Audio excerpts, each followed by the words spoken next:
Dave Scott with Bobbi and Brady. Great to see you. Let's get into the show going. How's life? It's great. It's been busy, Dave, but meeting up with you once a month is one of my most favorite things to do. You poor girl. Well, let's dive right into it then. On social media recently, I saw that you put out a few comments on just all the development going on in the Delhi area. I did not realize it, and then I was reading some of the stuff that folks are putting out there, and there seems to be some confusion, like usual.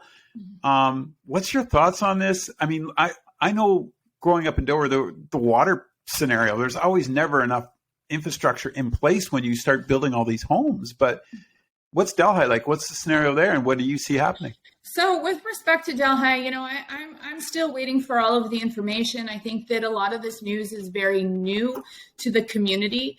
I will say to you that in my 23 years working for Toby, we never, I can't remember having a meeting with a developer up until the past, I'd say, year. And I have a really good memory. So I don't remember ever meeting with a developer. In the past year, we have to beat them off the door. They show up when you ask them not to show up. They show up without meetings. They're very aggressive. And, I'm going to set Delhi aside and I'm going to talk in generalities. There's a lot of questions about what's going on with building and development in this province. And, the other side of the House in the Ontario legislature likes to point at me and likes to point at a few of us on the opposition side. And they say that we are anti-development. I'm not anti-development. We have to progress. We've got to grow, but it's got to be moderate. It's got to be responsible. And what I see happening across this province is not moderate and it's not responsible. This government wants to build 1.5 million new homes over the next 2 years. That's aggressive. You have to think about the quality of those homes. You got to think about where they're going. And it troubles me that the reason we need to build these is because newcomers want to make Ontario home. That's fantastic. That makes us feel good that we are this province that people want to move to. On the flip side of that, you and I both know that there's crises in healthcare, there's crises in education, there's a crisis in every single one of the vital services that supports us as Ontario taxpayers. So how fair is it to us that we bring more people in to add to that pressure? And how fair is it to those people that we are allowing to come in to bring them into a province with a bunch of broken systems? I'm sure the first time they use our healthcare system or our education system, they're going to be shocked that, it's in turmoil. So I have those concerns. I have concerns with the fact that developers are eyeing up our agricultural land, and farmers say this to me all the time. And I have two concerns. Number one, the pandemic taught us that we want things made in Ontario. And I don't know about you, Dave, but if there's one thing that I want made close to home, it's my food. Because if we start importing more food, we are at the mercy of wherever we are importing it from. And we will be paying crazy amounts for food. The second issue is that it pits farmer against farmer. And we saw this largely in Haldimand County when they started bringing in the wind turbines. And, farmer A was being offered X number of dollars and farmer B wasn't being offered anything. And farmer B saying to farmer A, why are you doing this? Our land is supposed to be productive, not putting a bunch of windmills on it. So it pits farmer against farmer. And listen, I had two farm agricultural roundtables this week. I had one in Kohler in the morning, and I held one in Delhi in the afternoon. And one farmer said in the Delhi meeting, he says, what, Bobbi, and I don't begrudge the farmer who's offered, $8 million for a plot of land and a developer wants to pay that. Of course, that's going to support the next how many generations of that farm family's family. That's hard to turn down. And these developers know that. But at the same time, we have to be responsible in what land we are using. Bonnie Crombie is the mayor of Mississauga, and she appeared before our pre-budget consultation, before the Finance Committee for pre-budget consultations this week. And, I said to her, I said, Mayor Crombie, like, you can keep these houses in Mississauga if you like, because our folks are very wary about the development going on in rural Ontario. And she flat out said, well, it doesn't make sense to throw houses in the middle of a field where the infrastructure doesn't exist. The answer to this problem is intensification. You have to build where the infrastructure already exists. And when we refer to infrastructure, many people say, well, water, sewer. Yeah, that's true. But when you look at large developments like the one that Haldimand County had proposed prior to the election, with respect to bringing, 45,000 people to the city of Nanticoke, you aren't just looking at water and sewer and all of that.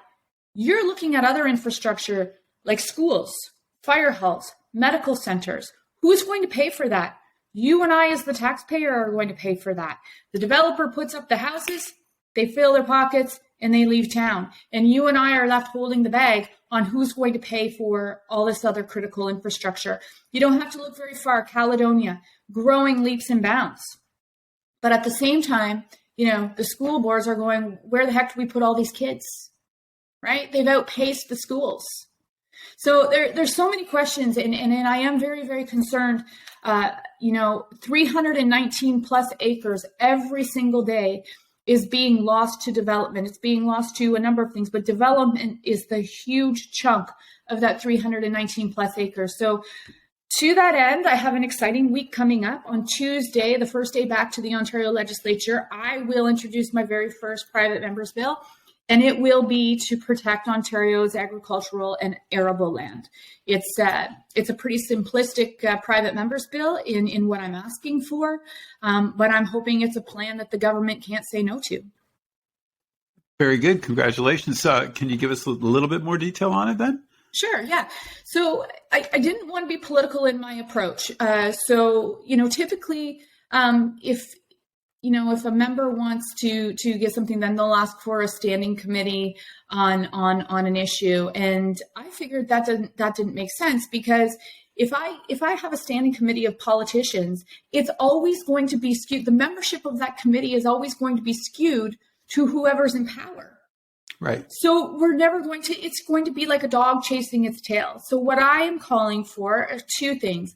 I'm asking the Minister of Agriculture to twice a year give a report on how the Ministry of Agriculture is ensuring that Ontario's agricultural land is being protected. Secondly, I'm asking for a committee to be made up of Joe Blow citizenry, representatives from the farm community, a developer, a real estate agent.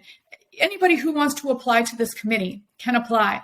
And what we would have is we'd have then, 5 or 6 MPPs who would be part of the vetting committee. And we would go over the applications, and we would choose a committee to look at recommendations to put forward to the government on how we best use Ontario's farmland and arable land. Oh, gotcha. Pretty cool. So that's Tuesday, and private members' bills are hard to get passed. So they are. I wish you luck. I mean, that's a tough challenge. Couple counter things. When we're talking a little bit about the population base growing, folks coming into the country as well, I think too we're not looking at the skilled laborers that we need. Mm-hmm. So doctors, you know what I mean? Yes. When you and I have had this conversation before, so maybe that gate, nurses. Maybe that gate needs to open a little bit more so that we can see that can come into our area, because those are things that you definitely got to have if you're going to grow, like these communities have. You're right. I think to me, that's a big indicator about one of the subjects that we really need. Yeah, you're right, Dave. And one of the things that I have, said publicly is that the Ontario government has to pressure the federal government that when they are looking at applications for people who want to come to Ontario, we need to be vetting those applications according to what those people can bring to our province. We have severe labor gaps everywhere. So, instead of bringing folks over who we're just going to say, hey, go work at Subway, go work at Walmart, we need people to work there. But some of the folks that can come into Ontario have some of the very critical knowledge that we need to fill some of these labor gaps. Case in point, There were 14,000 internationally trained nurses in this province up until recently who were not working in the medical field. And people were confused. They said, oh, Bobbi Ann believes that, 14,000 people should come in from another country and work here. No. They already existed in Ontario. And we could have used those 14,000 during the pandemic when everybody was burnt out and everybody was staying home. We could have used those 14,000 on the front lines. And yet we didn't do anything to bring them up to speed to get them on the front line. So, and same with doctors. There's a severe shortage of doctors. Apparently there isn't, though. From what I've read this week, there is not a shortage I'll have of to doctors. look into that. I don't know. There is a shortage of licensed doctors. And the other side of that, I'm kind of, getting away from the topic here, but the other side of that is that the provinces across Canada have been so tight with money that they have failed to open up the number of seats in medical school. Well, how do you license doctors? How do you produce doctors if you don't have seats for them to learn in?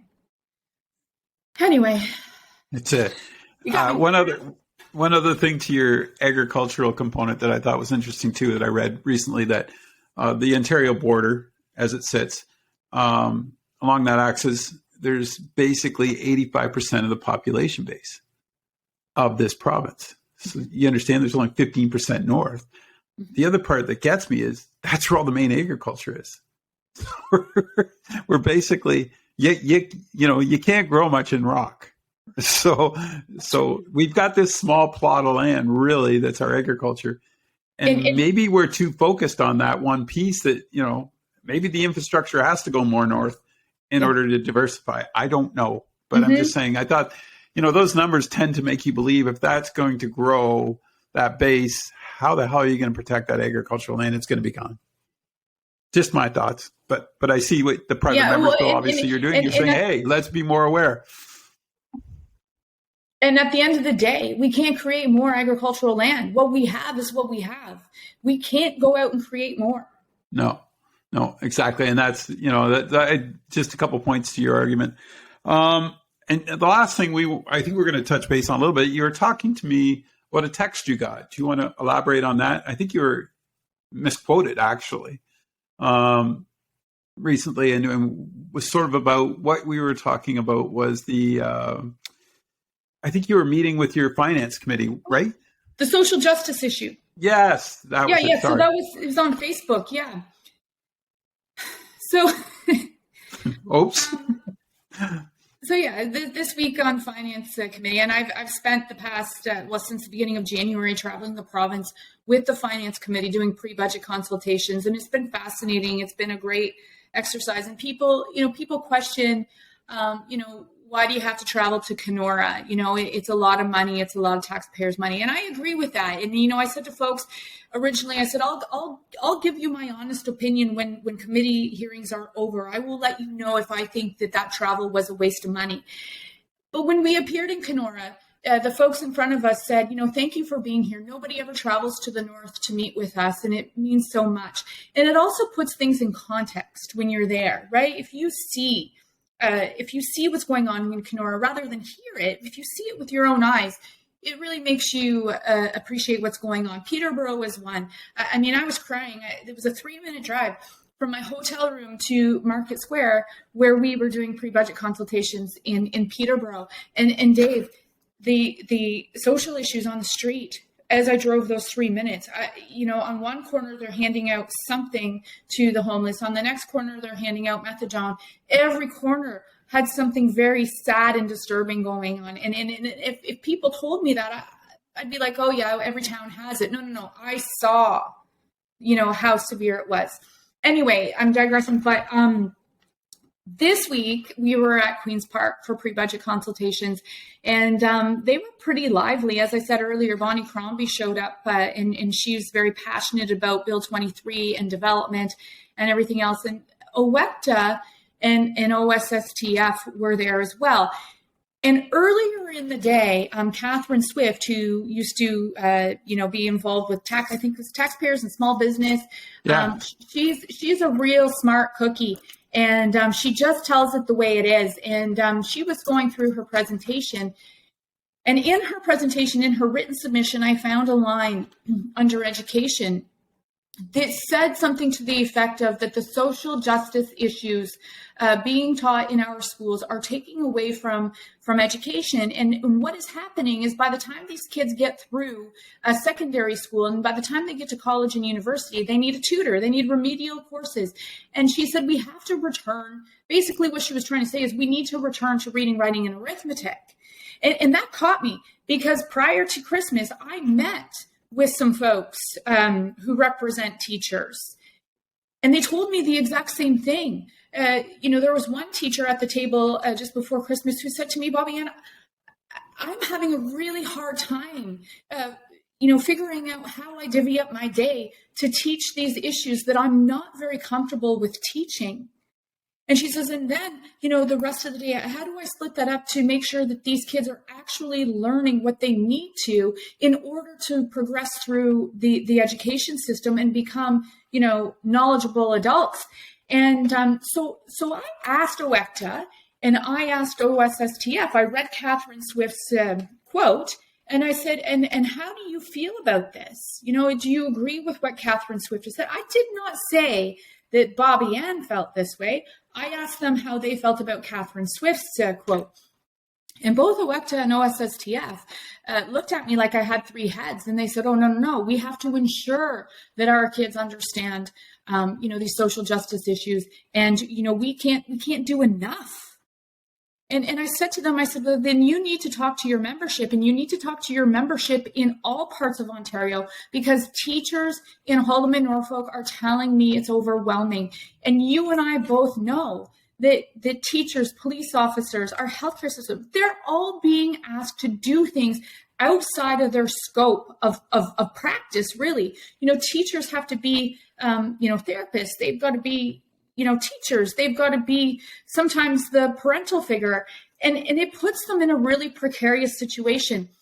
Parents have also told me that, some of the things that their kids are coming home and telling them is very concerning. And let's be honest, there's not a parent out there who, is going to object to schools trying to teach their child or their children about the importance of respecting others and harms caused by discrimination. But there's really no consensus on the definitions of some of the problems the social justice curriculum aims to identify and get rid of. So, I question it, parents question it, teachers question, when does teaching cross the line from education, educating our young people to indoctrination? And that is a real fear here in Haldimand Norfolk. And this gentleman who went after me, it was last night on Facebook, he was at the pre-budget consultation. He obviously wasn't listening very well because he tried to attribute the quote to me.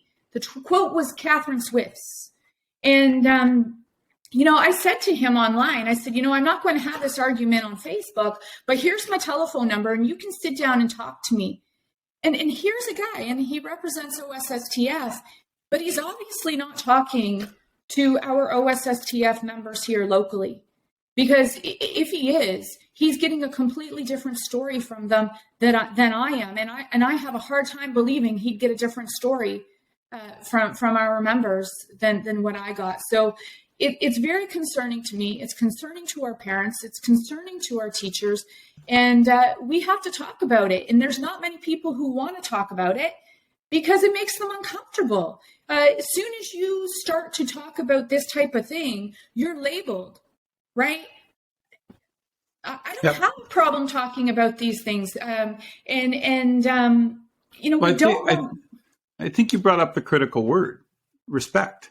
As long as everyone is respecting everybody's rights. That's right. I think that's a teacher's job in the classroom, even when I went to school way back in the day, was mutual respect. Mm-hmm. And I think that bodies well if we can get that point across and start there. Because I think anywhere else, I think is kind of redundant. It's not going to work until you got to have the respect for everyone in the room, of every race, creed, whatever their beliefs are. It falls under that same religious category. We try and respect all the religions. We try and respect everybody else. We try and respect everyone's beliefs. And I don't believe that children are inherently mean. I don't think so. I think there's, the life through the eyes of a child is one of the most beautiful things. And it only changes because of our environment. And if we would just teach that, if we would just go back to those values that I think that we were brought up in, of respecting and being kind, you can still agree to disagree. But in society today, we can't agree to disagree. And that's being taught. No, you're right, you're wrong. There's no middle ground anymore. Just teach our kids to be kind, teach them to be respectful, and we wouldn't be having these conversations. And, boils back to we're all humans. To me, that's, the end result is we're all humans. Let's just get along. Right.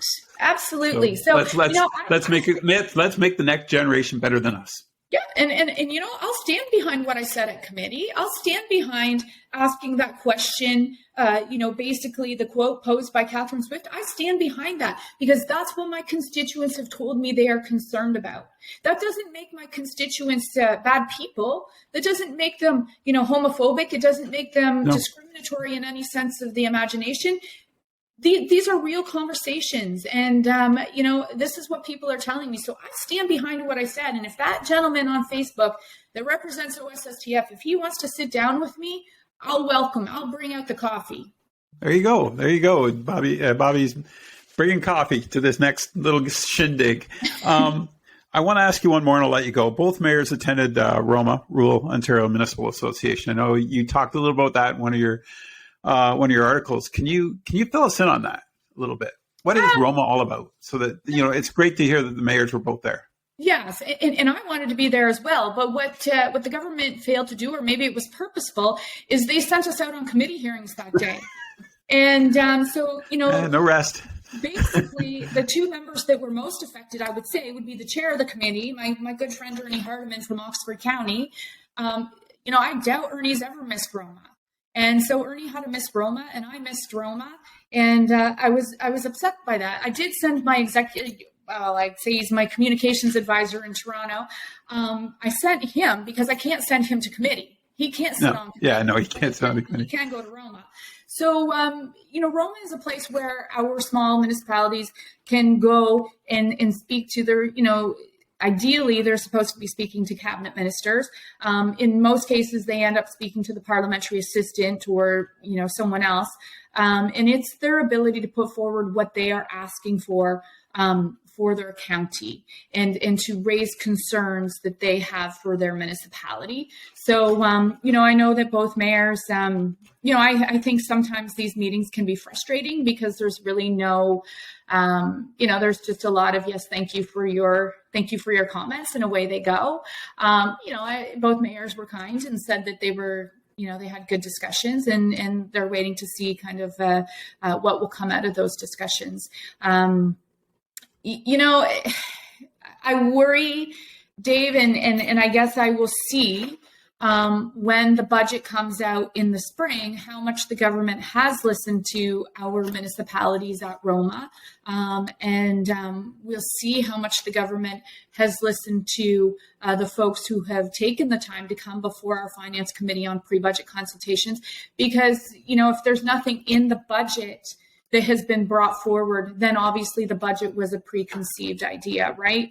So I'm very interested in seeing what's actually going to be in that budget and how much of it, has been soaked up from what we've learned this winter. I have my misgivings. I think that, there will be very little in the budget that we've seen on pre-budget consultations. There'll be very little from what was talked about at Roma, and that's too bad. In that column that you're referring to about Roma, I talk about the imbalance basically. So, we come from an area that produces all of the food for this province, largely produces the food for this province. And we do so much for this province economically and socially.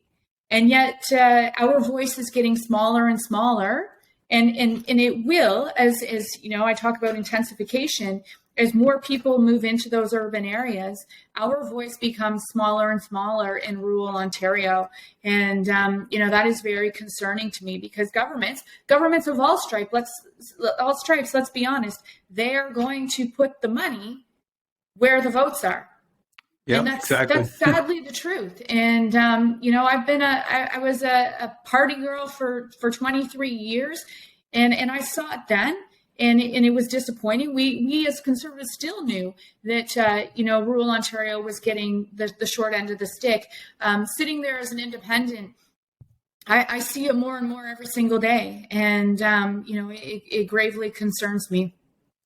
Last question, and you mentioned it earlier when you're on your travels with the finance committee.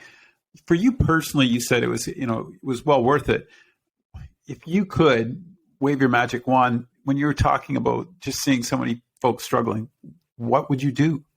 Like, what is it? More mental health care? Is it more better health system? Like, what you were seeing out there, like in your mind now, did it strengthen you in another way you didn't realize that you had the potential to be strengthened? Yeah, I think it solidified what needs to be done in my mind, and the answer seems simple to me, and maybe it's not so simple, but we all see the same problems. So one of the things that was very apparent right across the province, the thing that came up time and time again was the opioid addictions and mental health, and it is crippling our small towns. It's taking away our police resources, our healthcare resources, and what we're doing is not working. Again, it's like a dog chasing its tail. And, I see locally all these wonderful people who are going out there and who are trying to help and see the problem and want to help. I worry that we are spreading our resources among all these different groups. And I think we need to come together. We need to come together to address this. And, I'm going to go out on a limb here. And I'm going to say that the solution that I see to this problem, we have a housing issue for the vulnerable people. We have a drug issue. We have a mental health issue. Why don't we solve all three of those issues under one roof? Why don't we bring those folks to treatment centers where they have housing, where they have mental health supports, where they have addiction supports? And, I know that somebody's going to say, oh, she believes in the institution. Well, I guess if that's the way you want to label it, then I guess I do, because right now the resources are scattered around our communities, and a lot of these folks don't have the ability to seek those out, right? They don't have access to a computer. They don't have access to transportation. So bring the resources under one roof and treat them under one roof. Give them a warm place to stay. Give them food, but also give them the tools they need to get better and to be productive members of society. So I see that as one of the solutions, and nobody's talking about it.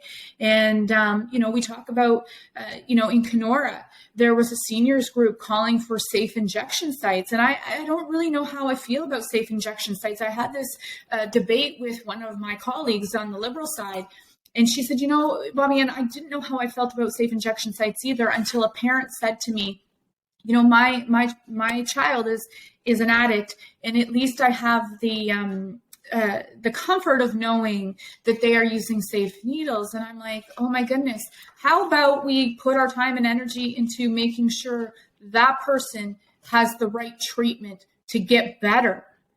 I don't know. That's my solution for that one. I think we need to pool our resources and bring it all under one roof. And addiction's such a slippery slope in any form. So people have to want to recover too. I mean, that's the other part of this. Mm-hmm. If if they're self-destructing, sometimes people hit rock bottom before they realize they need the help, right? I don't know. I'm glad you brought that up, because that's where I thought you may go with it. And I thought it's an interesting question that this province needs to discuss more. In Peterborough, I don't know if fascinated is the right word, but I missed a green light because I was staring. I was out doing this out my window. There was one gentleman in particular who caught my attention. He was very well dressed, a pair of, khaki pants, a really beautiful sweater, a nice toque, everything else. And I thought, oh, he must be here handing out coffee, whatever. No. He turned around, and I quickly realized, no, he's on the street. And you know what my suspicion is there, Dave? And I see this. My suspicion is is that this is a guy who got caught by a bad situation, and there are bad situations being created in our healthcare system. I recently took someone to a hospital for surgery. They had to have quite a severe surgery. So I dropped them off at 4:30 in the morning in Hamilton. And I said, okay, have a doctor call me when you need a ride home, because these are the things I do. And this person was sent home with a prescription for an opioid. And, I took one look at that and I thought, wow, I know that this person smokes and I know that they drink. If I'm the treating physician, I'm looking at this going, this person obviously has an addictive personality. So why on God's earth would I prescribe an opioid? Wow. It's troublesome. Yeah. On that note, wow, what an interesting show we just had. So we started out in Delhi and ended up in Peterborough. Yeah. Well, it's what we do every month, folks. We try and it's great, though. I'm glad that you're open about these conversations, and you need to be, because you want to be transparent for your constituents. And it's always interesting to hear your thoughts. And the other part I like about it is you and I can go and have these conversations. You and I might not agree on a lot of stuff, but we have the conversation and we're willing to learn from one another. And people need to be more open to do that. That's all we're asking, folks. You know what, Dave? I'm just going to say, if I can just have one last word here. Sure. People are not always going to agree with me, but what I say to you folks is, look, there are so many people out there, politicians, who are terrified to have these conversations because they are difficult and they get them bad press. I really don't care if people come after me for the things that I talk about, because they need to be talked about. These are real issues in our community, not only in Haldimand Norfolk, but right across this province. And other politicians say to me, they say, hey, Bobbi, how does it feel to talk about that? You know what I say back to them? It's liberating, but you should give it a try, because our province and our communities would be a better place if we were all just honest with each other. Yeah. Communication and solutions, folks. That's all you need to do. Get together and talk, and it'll figure itself out, as long as people are willing to have the conversation across the board instead of arguing. Look, I got to let you go. Yeah. Take care. Good luck with the private members bill. Hope we hear good things. Yeah. And thanks for taking the time. Yeah. Thank you, Dave. Have a good month.